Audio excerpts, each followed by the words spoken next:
क्योंकि वो RNB minister है। जो अंबरपेट के जो ब्रिज का काम चल रहा है साहब, कई सालों से वो काम पेंडिंग में है और वहाँ पर भी जल्द से जल्द काम करने से बहुत बेहतर होगा। अंबरपेट से जो रामंतापुर रोड जाती है वो रोड को बंद किया गया है ब्रिज की वजह से, वहाँ पर आवाम को बहुत तकलीफ़ हो रही है। तो मैं मजलिस इत्तेहादुल मुस्लिमीन की तरफ से मैं मिनिस्टर साहब से गुजारिश करना चाहता हूँ कि मिनिस्टर साहब इसके ऊपर जल्द से जल्द काम करवाने से बहुत बेहतर रहेगा। शुक्रिया, खुदा हाफिज़। बोले अंबरपेट का ब्रिज का भी परसों मैं रिव्यू कर रहा, 2 महीने के अंदर वो कंप्लीट करने के वास्ते डे नाइट वर्क चल रहा है। वो हमारा नेशनल आरएनबी मेरा डिपार्टमेंट है, 3 महीने के अंदर वो पब्लिक में रह रहे, वो ओपन कर रहे ब्रिज भी। जो खबर है, खबर को वहाँ पर पहले जैसी थी वैसी बनाया जा रहा था। कुछ फ़िरक़ा परस्त अनासिर के इशारों के ऊपर वो लोग इस तरीक़े से मजहबी मुक़ामात पर आकर सियासत कर रहे हैं।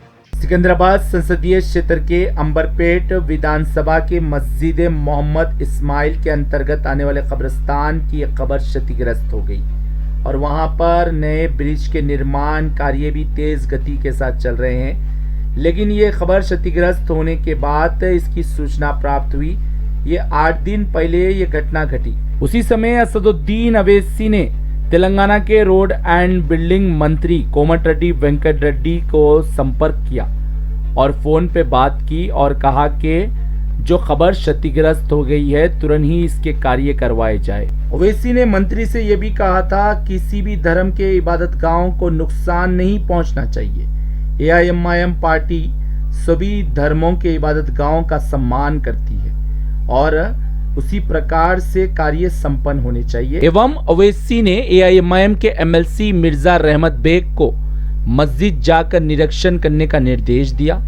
ओवैसी के निर्देश पर एमएलसी ने 8 दिन पहले ही गंभीरता से निरीक्षण किया एवं एआईएमआईएम के हस्तक्षेप के बाद मस्जिद और कब्रिस्तान पूरी तरीके से सुरक्षित है और कार्य भी ब्रिज के तेज गति के साथ चल रहे हैं एवं क्षतिग्रस्त खबर के कार्य भी एमएलसी ने ओवैसी के निर्देश पर संपन्न करवा दिए।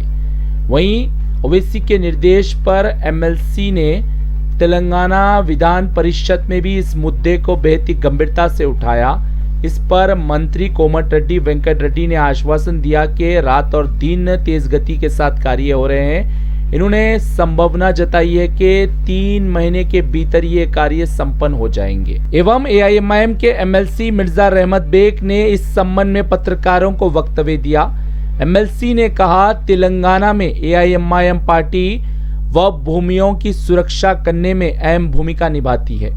इन्होंने कहा असदुद्दीन अवैसी एवं अकबरुद्दीन अवैसी की गंभीरता को देखते हुए ही 2 दिन के भीतर क्षतिग्रस्त खबर के कार्य संपन्न हुए। मंत्री कोमटिरेड्डी वेंकट रेड्डी ने मुझे आश्वासन दिया काउंसिल में, कहा कि 3 महीने के भीतर ये ब्रिज के कार्य संपन्न हो जाएंगे। हमने हमेशा से ही सभी धर्मों का सम्मान किया और एआईएमआईएम पार्टी द्वारा ही सभी वर्गों का ख्याल रखा जाता है। एआईएमआईएम पार्टी का हमेशा यही संकल्प है, सबका साथ और सबका विकास। उसी प्रकार से एआईएमआईएम पार्टी हमेशा कार्य करवाती है। एमएलसी ने कहा एआईएमआईएम पार्टी हमेशा जनता के प्रति समर्पित रहती है, जनता का मान और सम्मान करती है, जनता को पहले प्राथमिकता देती है। उसी प्रकार से एआईएमआईएम पार्टी हमेशा कार्य करती है, जनहित में करती है। लेकिन आज एआईएमआईएम के विरोधी झूठ परोस रहे हैं, लेकिन जनता को एआईएमआईएम पार्टी पर पूरा विश्वास है एवं कभी एआईएमआईएम पार्टी सस्ती लोकप्रियता हासिल करने के लिए कार्य नहीं करती। लेकिन आज विरोधी झूठ परोसकर सस्ती लोकप्रियता हासिल करने का प्रयास कर रहे हैं, लेकिन ये कभी नहीं होगा क्योंकि एआईएमआईएम पार्टी होने के कारण ही वह भूमि सुरक्षित है और मस्जिद और कब्रिस्तान भी अंबरपेट का आज पूरी तरीके से सुरक्षित है। एआईएमआईएम पार्टी कभी जनता के साथ विश्वासघात नहीं करती, लेकिन विरोधी झूठ परोसकर विश्वासघात करने का प्रयास कर रहे हैं। ब्यूरो रिपोर्ट, भारत की तरक्की। आपके चैनल के ज़रिए मैं मजलिस इत्तेहादुल मुस्लिमीन की तरफ से आपको कुछ अहम बातें बताना चाहता हूँ, जो कि आज से 8 दिन पहले सदर मोहतरम नक़ीब मिल्लत अलहाज बैरिस्टर असदुद्दीन ओवैसी साहब की हिदायत के ऊपर मैंने अंबरपेट के मस्जिद मोहम्मद इस्माइल का तफसीली दौरा किया, ख़बरस्तान का दौरा किया। वहाँ पर एक ख़बर थी जो ज़मीन दोष हो रही थी, तो उस ताल्लुक़ से सदर मोहतरम नक़ीब मिल्लत अलहाज बैरिस्टर असदुद्दीन ओवैसी साहब ने रियासती वज़ीर जनाब कोमटिरेड्डी वेंकट रेड्डी साहब जो आरएनबी मिनिस्टर हैं उनसे बात की है, और धर्मा रेड्डी साहब वहाँ के आरएनबी के नेशनल हाईवे के इंजीनियर हैं उनसे बात करे, और नेशनल हाईवे के सी साहब से बात करे, करके जैसा पहले वो ख़बर थी वैसी बनाना बोलकर मजलिस इत्तेहादुल मुस्लिमीन की नुमाइंदगी के ऊपर वहाँ पर काम भी चालू हो चुका है। और मुझे सदर मोहतरम हिदायत दिए थे क़ायद मुक़न्नना मोहतरम मुक़ाम अकबरुद्दीन ओवैसी साहब की निगरानी में मैंने काउंसिल में जनाब कोमटिरेड्डी वेंकट रेड्डी साहब मिनिस्टर साहब से ये तफसीली बात बताई। मैंने इस तरीक़े से वहाँ पर ख़बर को नुकसान पहुँचाया गया, और मजलिस इत्तेहादुल मुस्लिमीन इस चीज़ को बर्दाश्त नहीं करेगी, क्योंकि मजलिस इत्तेहादुल मुस्लिमीन कभी भी वक्फ बोर्ड के ज़मीना हो या ख़बरस्तान हो या ईदगाह हो या मसाजिद हो या खानखाह हो या दरगाह हो, जितने भी मज़हबी मुकामात है, इन लोगों की तहफ़्फ़ुज़ करते हुए ये मजलिस इत्तेहादुल मुस्लिमीन आगे भी करेगी।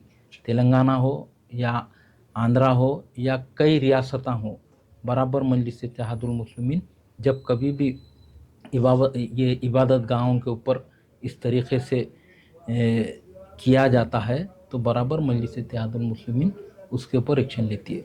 तो आज आपके ज़रिए मैं बताना चाहता हूँ कि ये 8 दिन पहले ये मसले को मजलिस इत्तेहादुल मुस्लिमीन असम्बली में बात की गई, क़ायद मुक़न्नना मोहतरम मुक़ाम अकबरुद्दीन ओवैसी साहब काउंसिल में बात की गई, और सदर मोहतरम ख़ुद मिनिस्टर साहब से बात की गई। और आज वो जो ख़बर है, ख़बर को वहाँ पर पहले जैसी थी वैसी बनाया जा रहा था। कुछ फ़िरक़ा परस्त अनासिर के इशारों के ऊपर वो लोग इस तरीक़े से मज़हबी मुक़ामात पर आकर सियासत कर रहे हैं। मैं ये बताना चाहता हूँ कि जिसकी नुमाइंदगी सदर मोहतरम नक़ीब मिल्लत अलहाज बैरिस्टर असदुद्दीन ओवैसी साहब और क़ायद ऐवान मुक़न्नना मोहतरम मुक़ाम हबीब मिल्लत अकबरुद्दीन ओवैसी साहब 8 दिन पहले कर चुके हैं, आज आकर वहाँ पर मिनिस्टर साहब तयख़ुन दिए कि जिस तरीक़े से ख़बरस्तान ख़बर है वैसी रहेगा बोलकर। और एक बात भी ऑन रिकॉर्ड मिनिस्टर साहब ने कहा है कि बहुत जल्दी मैं वहाँ पर विज़िट भी करूँगा आरएनबी के ऑफिसरों के साथ और मजलिस इत्तेहादुल मुस्लिमीन के ज़िम्मेदारों के साथ। तो मैं यही बताना चाहता हूँ कि हमेशा मजलिस इत्तेहादुल मुस्लिमीन कभी भी ऐसी चीज़ें होते हैं तो बराबर बिला मज़हब व मिल्लत यहाँ पर जाकर जो नुकसान पहुँचाने की कोशिश करते हैं वो लोग, उनके मंसूबों को नाकामयाब करती है। आज भी आपके ज़रिए मुझे बोलने का जो यहाँ पर तफसीली गुफ्तगू करने का था, ये चीज़ है बराबर अनक़रीब में मिनिस्टर साहब के साथ वहाँ पर दौरा होगा, और जिस तरीक़े से माजी में जिस तरीक़े से था वैसी ही होगा वहाँ पर, और इसकी डिटेल रिपोर्ट सदर मोहतरम नक़ीब मिल्लत अलहाज बैरिस्टर असदुद्दीन ओवैसी साहब को पेश की जाएगी।